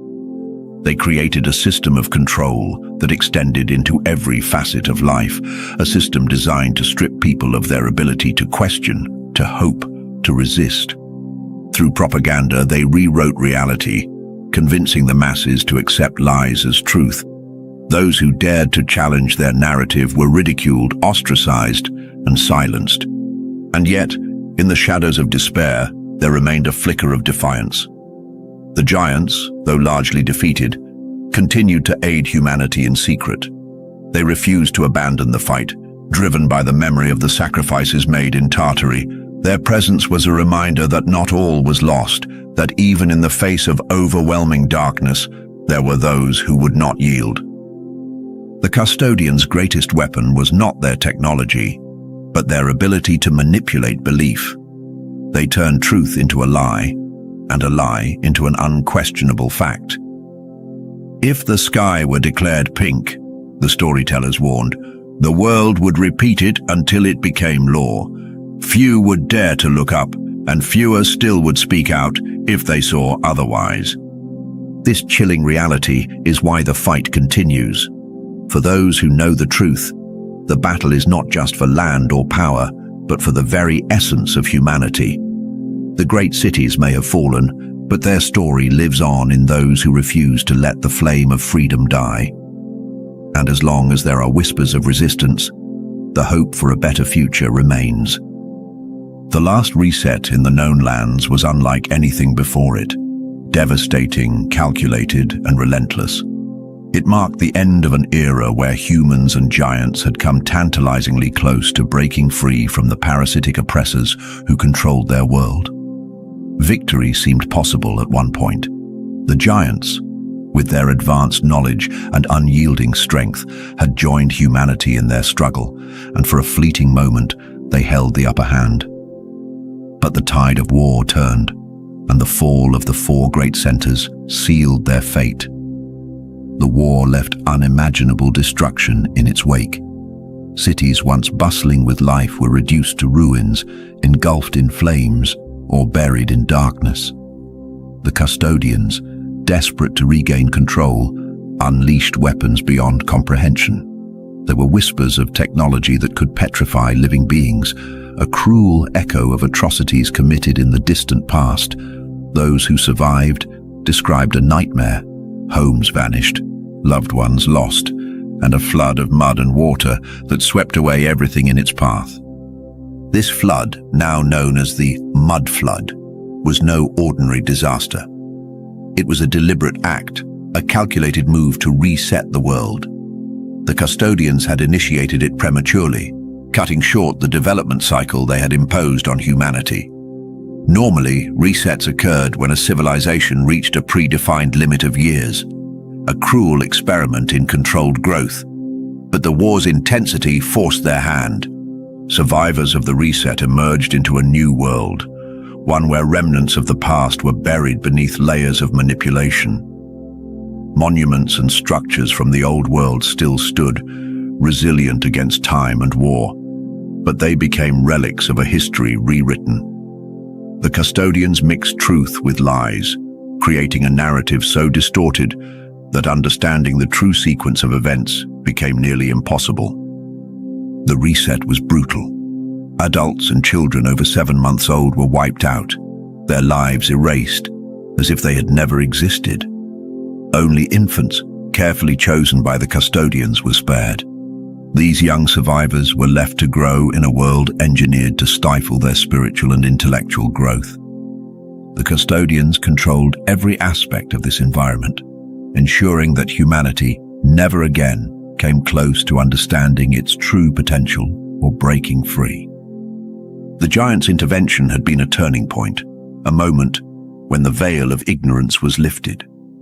They shared knowledge of the lands beyond, of life beyond the dome, and of the truth behind the manipulation. But this knowledge made humanity dangerous in the eyes of the Custodians. The reset wasn't just a punishment, it was a way to silence the awakening. Imagine living in a greenhouse where every aspect of your environment is controlled. The The soil can be poisoned or enriched at will, and the light can nurture or destroy. This is the reality of the known lands, a world meticulously shaped by unseen hands. The last reset was a stark reminder of the Custodians' power, their fear of losing control, and their willingness to sacrifice entire generations to maintain their dominance. But even in this darkness, traces of the past persist. The monuments and stories of the old world remain, fragments of a forgotten legacy waiting to be rediscovered.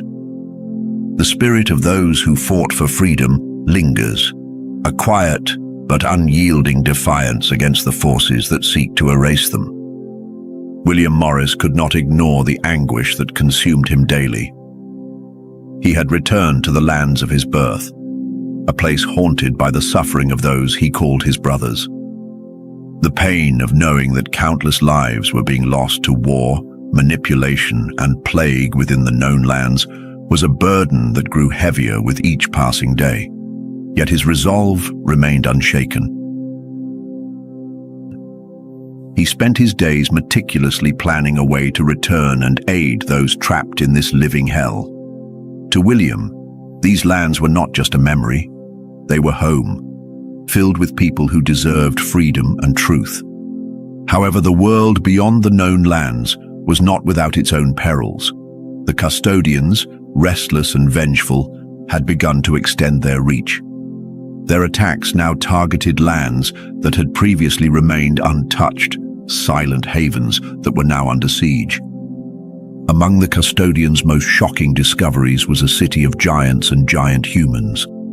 These beings, labeled as traitors by the Custodians, had defied their authority and developed technology that rivaled even the most advanced creations of their oppressors.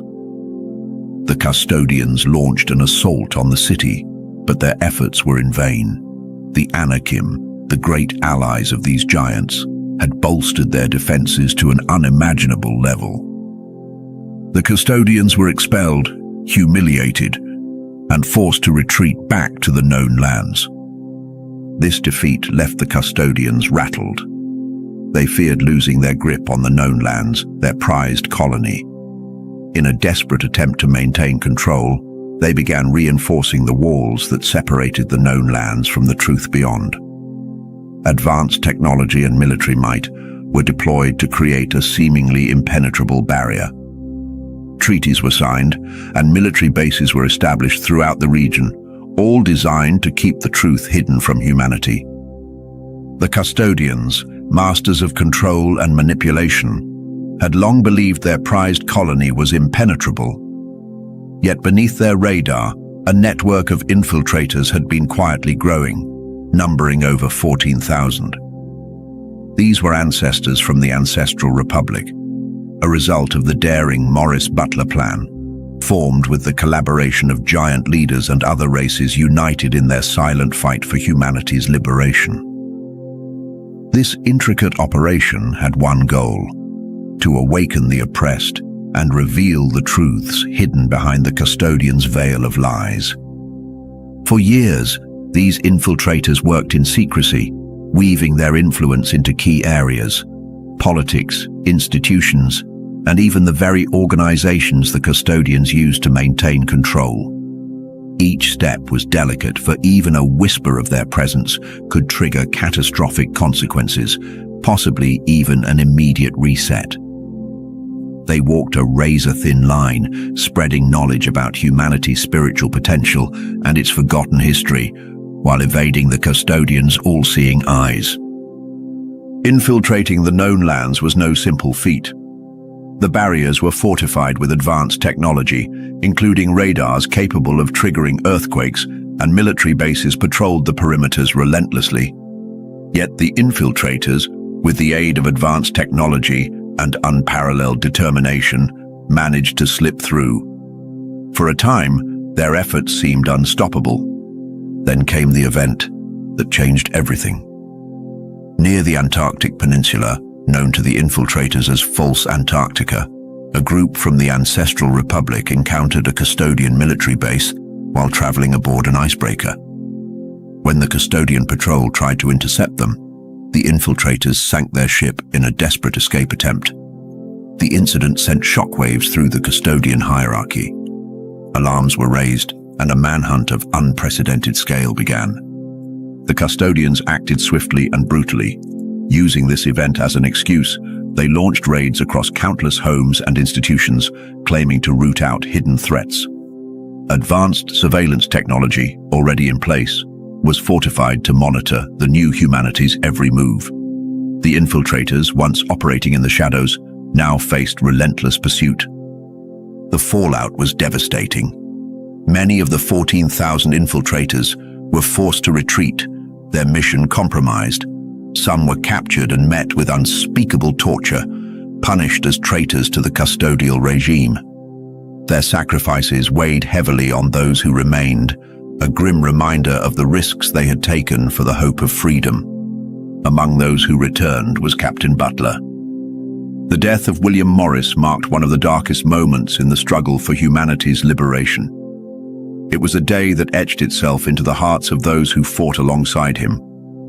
Butler, a man hardened by war but broken by loss, approached Helen and her mother with a limp, his wounds evident in both body and spirit. Every step he took toward them felt like an eternity, and when he finally reached them, he could no longer contain his grief. Tears filled his eyes as he delivered the news that no one wanted to hear. William Morris had fallen. He had died near the Antarctic zone, a victim of the custodians' desperation. In their panic to maintain control, the custodians had distributed advanced technology to certain human leaders within the known lands. Technology that even those leaders didn't fully understand.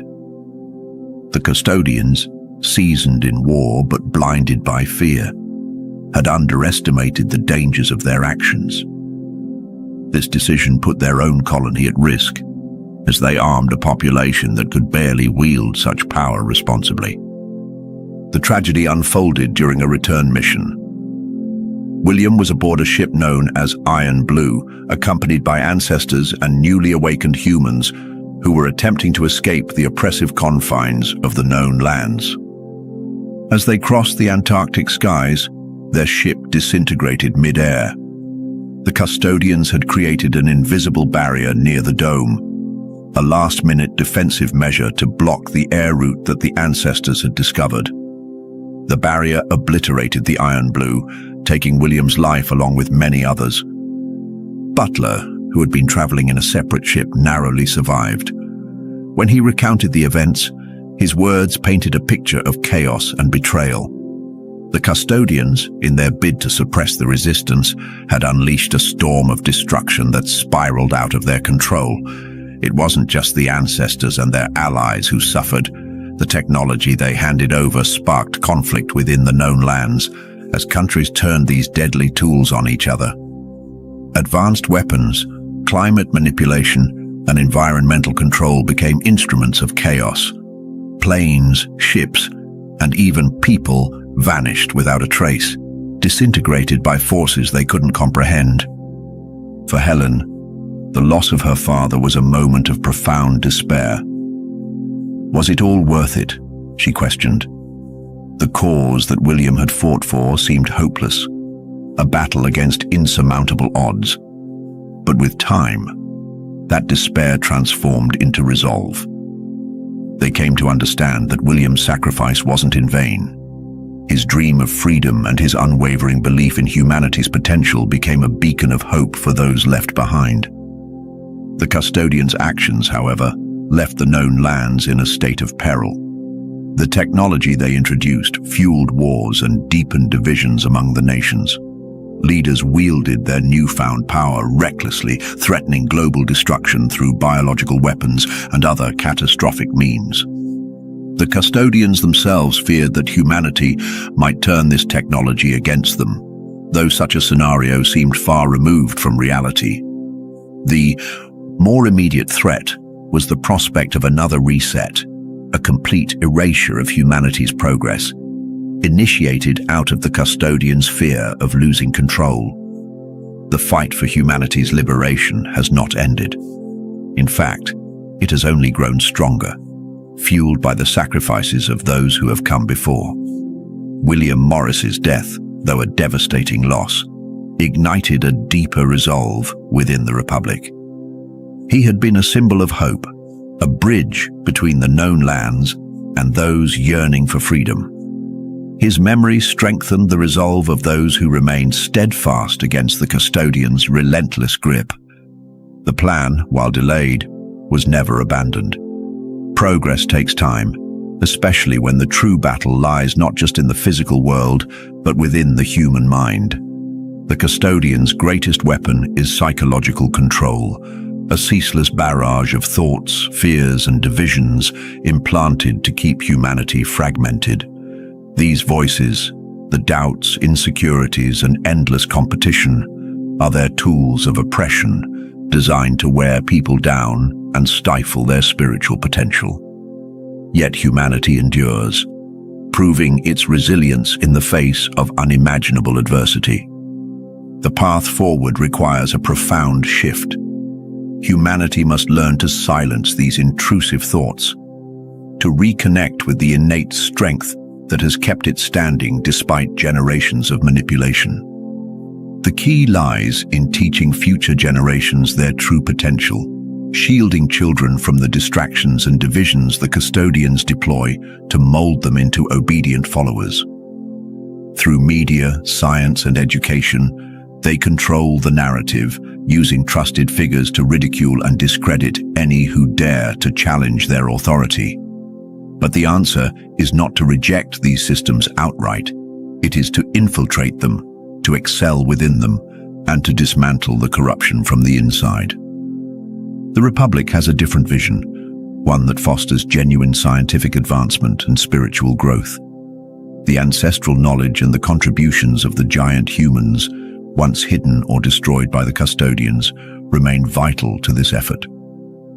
This lost legacy holds the keys to ending the cycle of control and conditioning. It's a monumental task, but one made possible by humanity's unique essence. As the source of life, humanity carries within it an unparalleled connection to the Great Dome and possibly to other worlds beyond.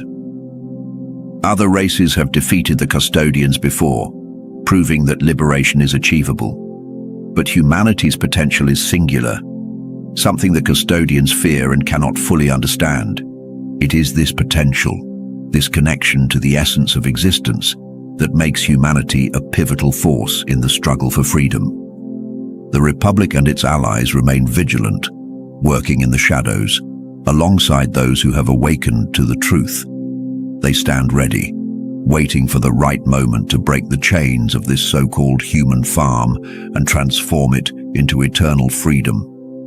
The journey is long, the struggle immense, but the dream of a liberated humanity burns brighter than ever.